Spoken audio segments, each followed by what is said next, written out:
C'est en se tournant vers le passé qu'un agriculteur japonais a peut-être élaboré une technique agricole révolutionnaire. C'est dans la région de Fukuoka, au nord-ouest de l'île, qu'habite Takao Furuno. C'est un petit agriculteur qui possède à peine plus de 4 hectares de terres cultivables dans les environs du village de Senken.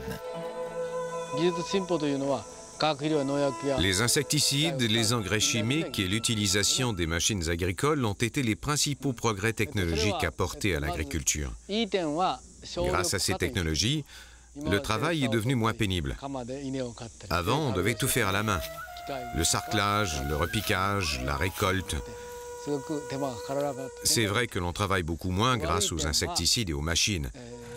Par contre, il y a eu une forte dégradation de l'environnement. Ce qui est grave, c'est que l'on ne trouve plus de poissons dans les rizières. On ne voit plus d'enfants qui jouent dans les rizières. Avant, il y en avait beaucoup.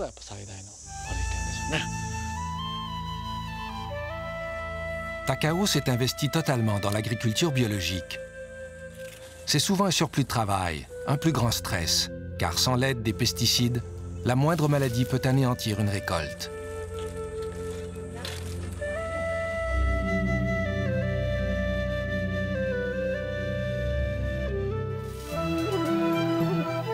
Dans la petite ferme de Takao Furuno, c'est le temps des naissances. Des centaines de petits canards s'extraient de leurs coquilles. Pendant ce temps, Takao prépare les rizières. Il place une clôture électrique et construit dans chaque champ un drôle de petit abri. Si Takao élève des canards, ce n'est pas uniquement pour leur viande, c'est surtout qu'ils vont devenir les gardiens biologiques de la prochaine récolte de riz. Ce sont eux qui vont lutter contre les mauvaises herbes et les insectes ravageurs. Takao a remis au goût du jour une méthode traditionnelle chinoise. Il lui a fallu 20 ans pour l'adapter et l'optimiser. Aujourd'hui, l'agriculteur obtient des rendements équivalents à la culture conventionnelle, mais sans pesticides et sans engrais chimiques. Il laisse la nature faire son travail.